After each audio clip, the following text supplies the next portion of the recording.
tollain varovasti? Joo, se on päivän ensimmäinen Nybergillä, niin se täytyy ottaa vähän iisimmin ja sitten katsotaan hetken päästä, että kuin se oikein loikkii.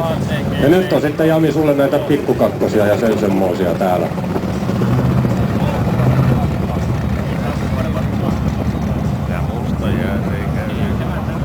Hukkaa tuommoista 66, 67 Chevy 2 niin kuin 2 kappaleen sitten. Juha Tavi Farmarillaan ja Toni Peräkasari Sedanilla.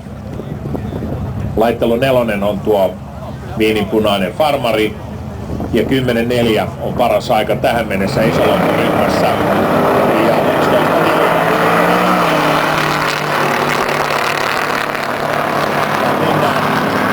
Peräkasarilla on edelleen ongelmia auton kanssa ja Tavi tulee 10.4.